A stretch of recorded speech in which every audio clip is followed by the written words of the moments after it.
अस्सलाम वालेकुम, मैं हूं सबजबी और आपको अपने डिजिटल चैनल पर खुश आमदीद कहती हूं। हम आज बात करेंगे जस्टिस काजी फाइज ईसा पर कि पाकिस्तान सुप्रीम कोर्ट के जस्टिस काजी फाइज ईसा आखिर हैं कौन।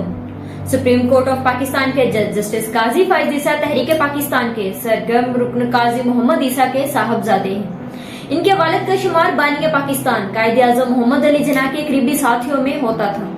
काजी फाइज ईसा 26 अक्टूबर 1959 को कोयटा में पैदा हुए और इब्तदाई तालीम भी वहीं कोयटा से हासिल की।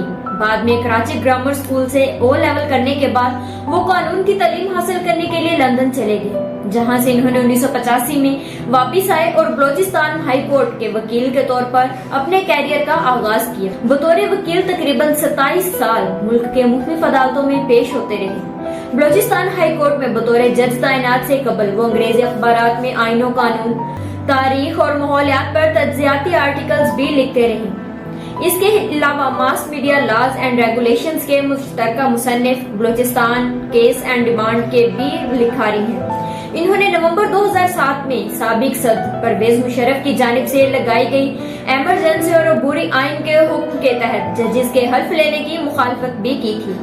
वो आलमी बैंक और एशियाई तरक्याती बैंक के मंसूबों पर कानूनी मावन रहे हैं। उन मंसूबों में कराची मास transit, highway financing and operations, Balochistan ground water resources शामिल हैं। जस्टिस काजी फाइज ईसा 5 अगस्त 2009 में बलोचिस्तान हाई कोर्ट के चीफ जस्टिस बने।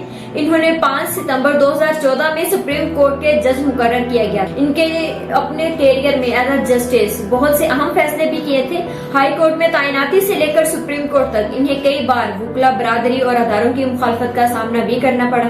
जस्टिस फाइज ईसा को आला अदलिया का जज जस्टिस इफ्तिखार चौधरी के दौर में बनाया गया। जस्टिस काजी फाइज ईसा ने इस अरसे के दौरान कई अहम मुकदमात में इंतहाई अहम फैसले भी तहरीर किए थे। मेमोगेट सन 2012 में जस्टिस काजी फाइज ईसा ने मेमोगेट कमीशन की सरबराही की थी और मेमोगेट स्कैंडल्स में था कि इस वक्त अमेरिका में पाकिस्तान के सफीर हुसैन खाकानी पर इल्जाम था कि इन्होंने पाकिस्तान में फौजी तैनातों का खदशा जाहिर करते हुए अमेरिका से सिविल हुकूमत की मदद की दरखास्त की थी। जस्टिस फाइज ने सुप्रीम कोर्ट को पेश की जाने वाली कमीशन रिपोर्ट में हुसैन खाकानी को कसूरवार ठहराया। दूसरा था इनका फौजी अदालतों के क्याम की मुखालफत।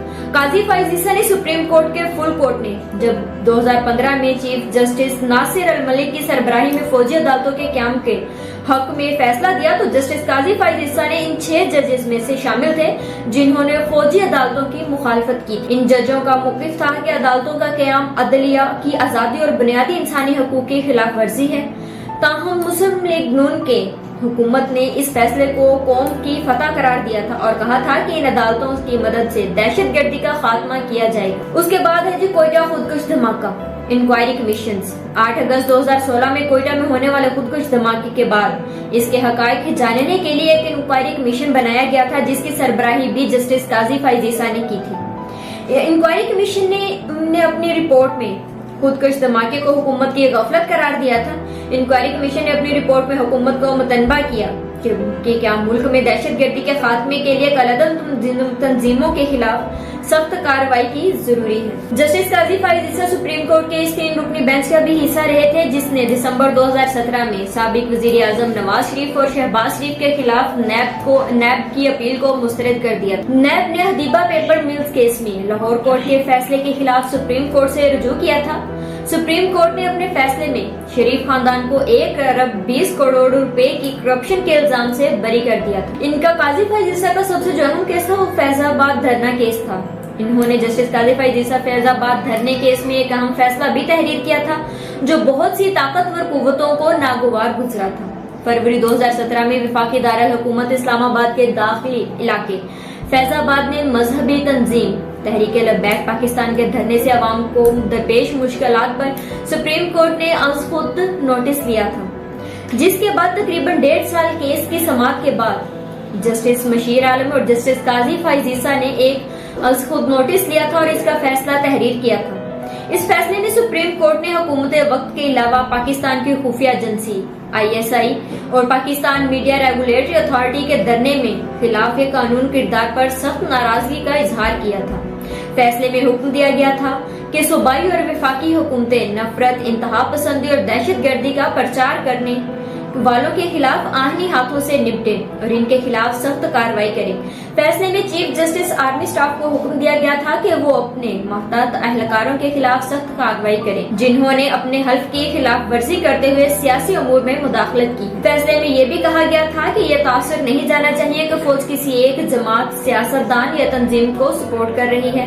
इस फैसले के खिलाफ वजारत दिफा की जानिब से नजरसानी की दरखास्त दायर की जा चुकी है। अदालत से इस्तदा की गई है कि फैसले में फौज और खुफिया एजेंसी से मुतल्लिक सतूर खारिज की जाए। इनके कैरियर के दौरान मेमोगेट, सानिया, कोयटा इंक्वायरी कमीशन समेत दीगर अहम केसेस भी शामिल थे। 2018 में जस्टिस काजी फैज ईसा को साबिक chief justice of Pakistan Saqib Nisar ने इख्तलाफात के बाइस अपनी सरबराही में कायम इस 3 रुकनी बेंच से निकाल दिया था, जो आइन के आर्टिकल 184 के तहत एक केस की समाअत कर रहा था।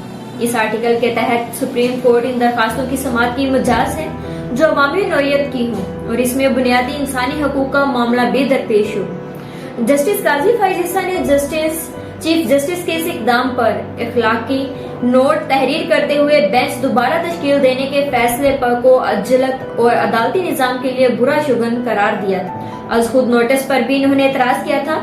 सुप्रीम कोर्ट के साबिक चीफ जस्टिस इफ्तिखार मोहम्मद चौधरी के बाद साबिक चीफ जस्टिस साकिब निसार ने सबसे ज्यादा खुद नोटिस लिए और जस्टिस काजी फैज ईसा ने इस कार्रवाई पर भी एतराज किया था। सुप्रीम कोर्ट के चीफ जस्टिस साकिब निसार के हमरा पेशावर में आर्मी पब्लिक स्कूल हमला केस की खुद नोटिस की समाअत के दौरान इन्होंने कहा था कि सुप्रीम कोर्ट के ह्यूमन राइट सेल के पास बराह रास्त कोई इख्तियार नहीं दरखास्त को खुद नोटिस में तब्दील किया जाए। इन्होंने एतराज किया कि आर्टिकल 184(3) के तहत पहले सुप्रीम कोर्ट का ऑर्डर जरूरी है।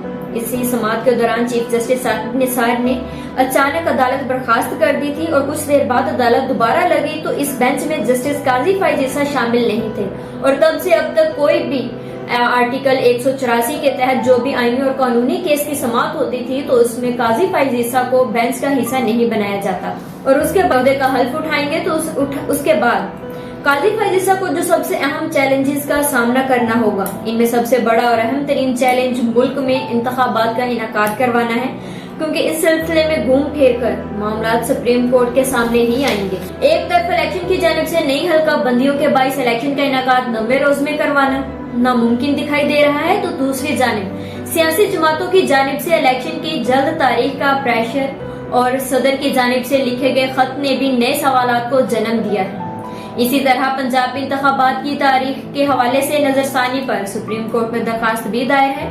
अभी इस पर भी फैसला जस्टिस काजी फैज ईसा ने ही करना है। इसी तरह एक और मामला अदालती इस्लाहात का है और इससे मुंसलिक केस है supreme court practice and procedure act का, जो कि काजी फैज ईसा का बतौर चीफ जस्टिस पहला केस भी होगा। अब काजी फैज ईसा चीफ जस्टिस तो बन गए हैं पाकिस्तान ऑफ सुप्रीम कोर्ट के, लेकिन उनको अपना ओहदा संभालते ही बहुत बड़ी और आईनी और कानूनी तौर पर जो जिम्मेदारियां हैं वो निभानी है और देखते हैं कि वो इन चैलेंजेस को किस तरह से निपटते हैं और किस तरह से जो है वो नए फैसलों का जो नए केसेस हैं उनका किस तरह का जो है वो फैसला करते हैं और किस तरह की जो है वो उनके ऑर्डर्स जारी करेंगे ताकि वो आइन और कानून के बिल्कुल मुताबिक हों, क्योंकि कहा यह जाता है कि जस्टिस काजी फैज ईसा जो हैं वो आइन और कानून को बहुत रेगुलेटरी जो है वो उनको फॉलो करते हैं और इनके अक्सर इख्तलाफात जो हैं वो इसी बात पर हैं कि जो भी फैसला हो अदालत का, सुप्रीम कोर्ट का या नैब की जानिब से जो भी हो तो वो आइन और कानून के मुताबिक और जिसमें ह्यूमन राइट्स जो हैं